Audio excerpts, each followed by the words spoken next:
Man, what it is, what it do, y'all. Today we got a little different video, actually, man. Today we got Larry Bird stories that proves he's the best trash talker, man.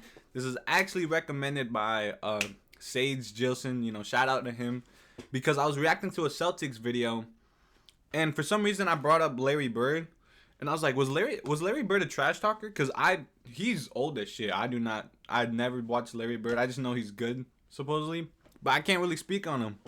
And then, you know, he sent this video, he commented this video, he recommended it, and talking about how he's one of the best trash talkers ever, man. So, hey, let's get into it, man.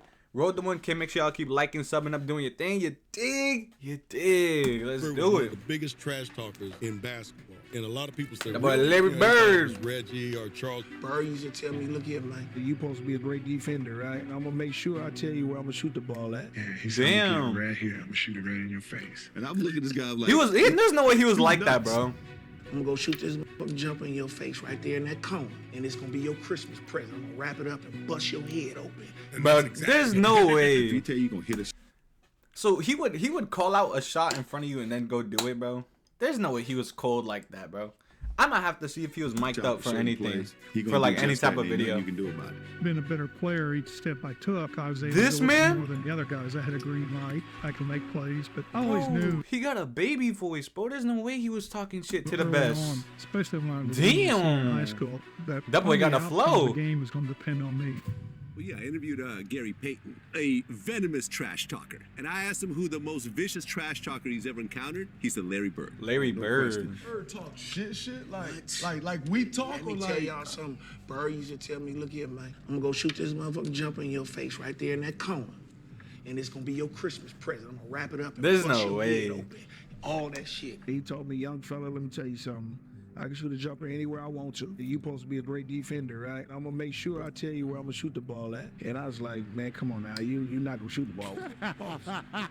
And so he said, I'm gonna take you over in that corner right there. You see it over there by my bench, right?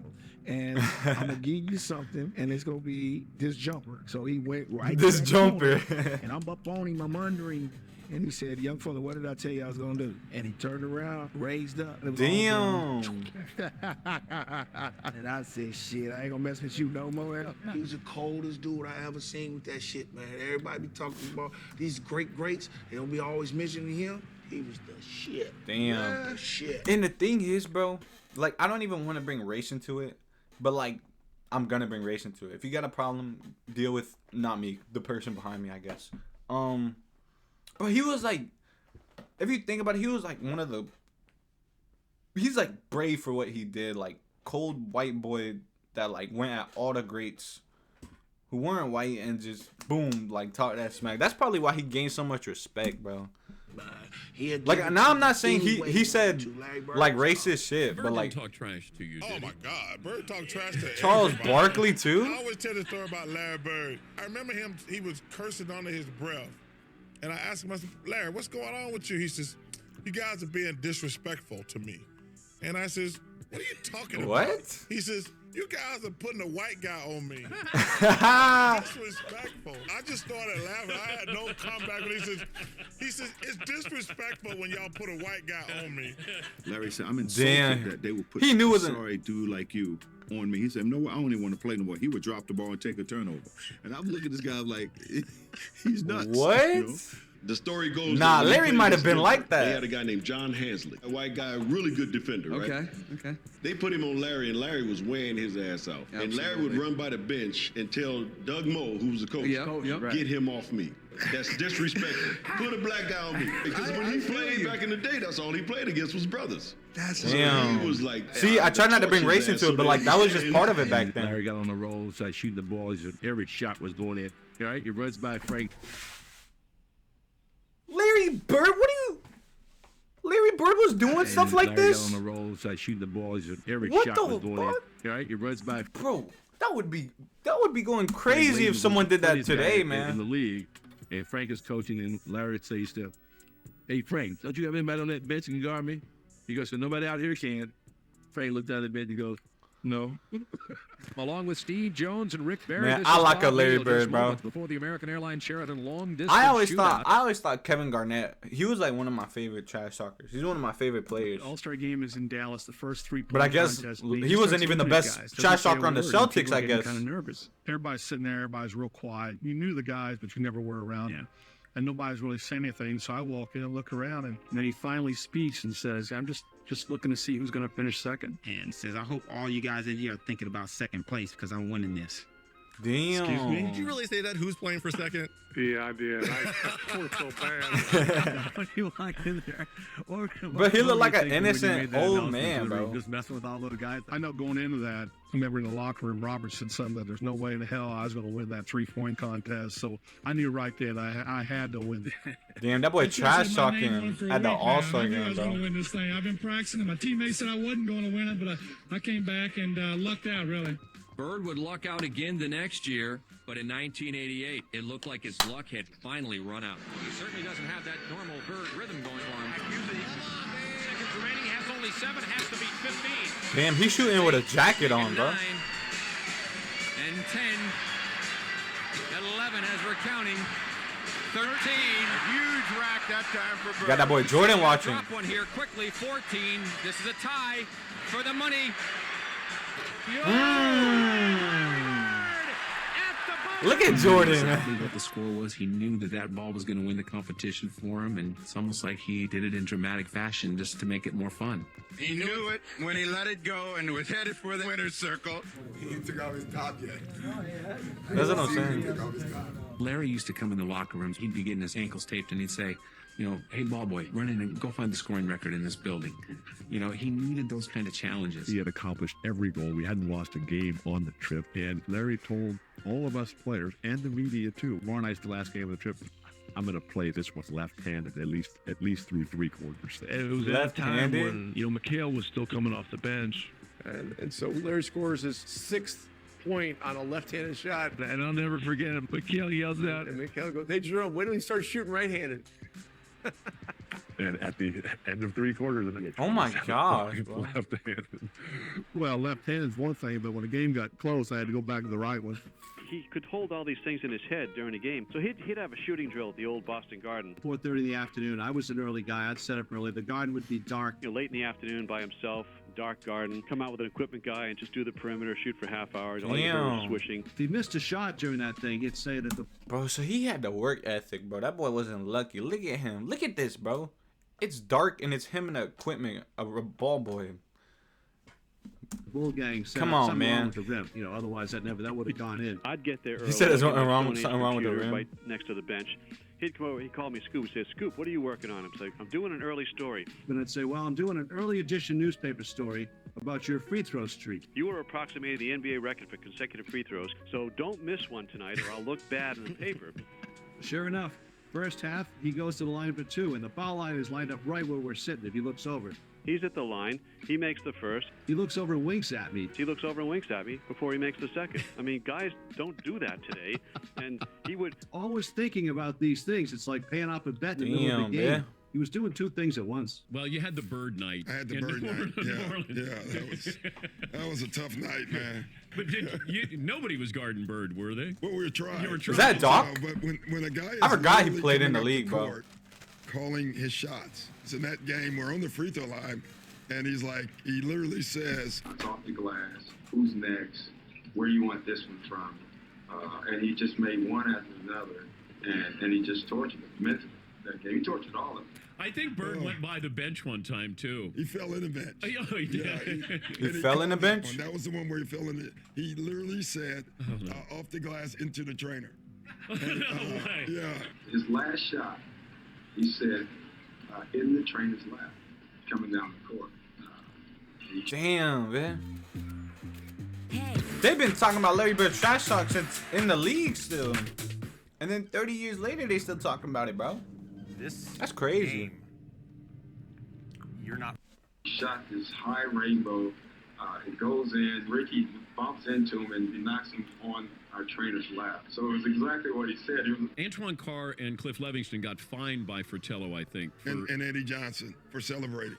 celebrating Bird. Yeah, it was the best film session. Every time when I see Mike, we still laugh. God, it was the greatest film session ever because back then. Yeah, bro. Y'all think Larry Bird is the best trash talker, bro? You know, with a video, and Mike rewound. Who else is up there? Who would y'all think is up there? And they show a shot of our bench. Cliff Livingston and Eddie Johnson are standing up. He got the other team celebrating, bro. Everybody was entertained by this. Even the guys on the Atlanta They bench. got fined for that, I heard. Yeah. Watch the reactions on the Atlanta bench. You see They got Scotty the towel Hastings up there put them, yeah. laughing. Watch Cliff Livingston over here. I think this is Cliff. Every Damn, time we let man. it go, it just kept rewinding. Imagine that at The film guys, remember, session. they're giving each other high five. And then somebody falls off the bench. Yeah, too, that was when- Eddie Johnson. Yeah. Eddie Johnson falls off the bench in laughter, and Antoine Carr and Cliff gives each other high five. And our film session was 20 minutes of that. And, yeah, and so it was a bad night. The first game against Larry Bird, it was shocking. And I'm a rookie, you know. I Who go is it, shake his Dominic hand, Wilkins? And he put both hands behind his back. And I'm saying, okay, he's getting his head ready to play. First play of the game, he says, I don't know where they got you guarding me, Holmes. And he shoots a 3. I was pissed. No, I said, I wasn't mad he hit the 3. But this bitch just called me Holmes. Holmes? You know? And so it's set up for a really... Hey, it's better than other words he could have I remember said. One time I came down and I dunked it on him. He laying on the ground. He fouled me and I'm pointing. And he Damn. said, hey, what? I said, what? He said, I like you. You know, he said, you got balls, but I'm still going to get 30 on your ass. You know? Bro, so he had like 38, friendly so I trash kinda talk proved too. his point. But I had to pay my dues. I wasn't upset about that because, you know, back then, you know, as a rookie, you know, you got to pay your dues. Simple as that. It was funny, the first time that I played in my rookie year, I guarded Larry Bird, and it took me about 10 minutes to realize I should be probably guarding him instead of staring at him. You know? And he came down, it was funny, he came down one time, and Mark West was the center on our team, and Larry looked at me, and then he looked at Mark, and he said, Mark, I'm going to go down, I'm going to come off the screen, I'm going to catch it right there, I'm going to turn around, I'm going to shoot it in the rookie's face, and then I'm going to run down the floor. And that's exactly what he did. And I'm sitting there, that just happened. But did That he boy talk was him. to you, or you weren't He good talked enough? through me. He never addressed me. I love that. Like I wasn't even there. And did Mark West going? Mark was like, all right, okay, man, yeah, all right. You probably will.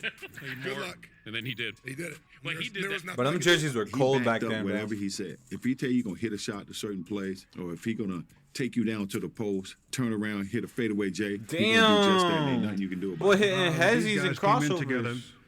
In 81, there's Kevin, there's Larry, there's Robert, Dennis Johnson, Danny Ainge. They knew what each other could do. And what I did was said, okay, let's see what's happening out there. And you'd see Larry shooting the three-pointer, and then I'd call a timeout, and they didn't count the three-pointer. Larry just hit what would have been the game-winning shot, but KC called timeout. It won't count. It does not count.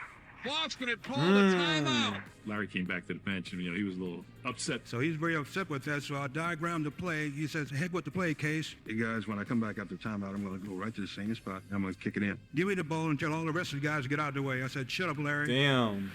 I'm the coach here. Okay. All right. Dennis, you take the ball out, give it to Kevin, then you throw it to Larry, and everybody get the hell out of the way.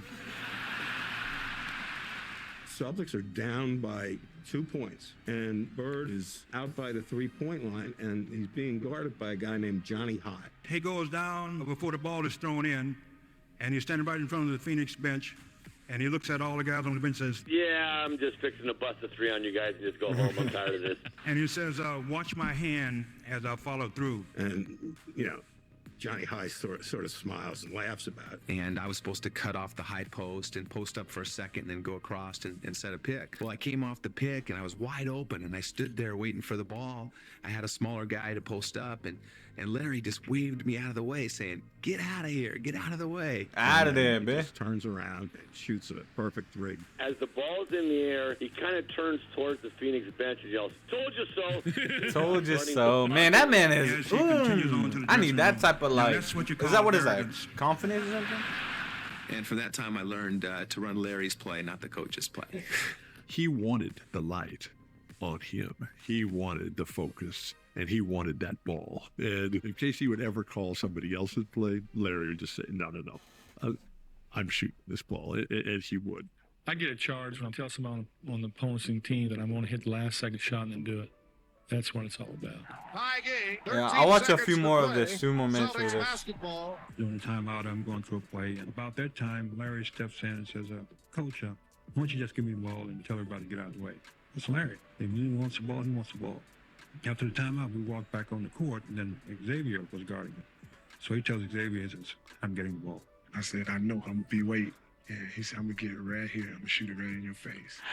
5, and Bird has the basketball. Double team with it? That boy Larry Bird cold. He came out when about that exact spot. Y'all think he would do this in today's NBA too? And, you know, he was like, I mean, he'll get attacked every single game, honestly. I walked back to the side. Well, I don't know. Larry Bird was one of the biggest trash talkers in basketball. And a lot of people say, really? You know, they thought it was Reggie or Charles. Larry Bird talked more trash on the basketball court than anybody I've ever played against. So we playing him the last play. He says to James Worthy, he says, you guys don't have to worry about it. I'm going to go right over there that corner. And I'm going to catch it, I'm going to shoot it, and I'm going to tie the game or win the game, whatever the case may be. They take the ball out, and I think it was either Danny or DJ? the late, great DJ. Yeah. You DJ coming down, right, with the ball. Oh, great DJ, that's good. So pass it to Larry, he's in that corner. Now I gotta go out and close Larry Bird out. So as I'm running out to Larry Bird, he's talking trash to me. I don't know why you running out here. I don't know why you're running out here. Says that in the middle of the game. He said, I'm gonna wait till you get one step away from me and I'm gonna shoot it right in your face. So I got one step away. He shoots it all net. 3-pointer, good. Damn. Man crow right to the corner, caught the shot. On Magic Johnson too. It's like, are you effing kidding me? And he turned to me and said, you did all that running for nothing. And he was saying in such a calm way that you didn't think it was trash talking, but it's trash talking. You're not going to tell me you're going to go over there and shoot the ball in my face. That's trash talking. But he would tell you before the play even started. He'd tell you where he's going. He'd tell you when he catches it, there's nothing you could do about it.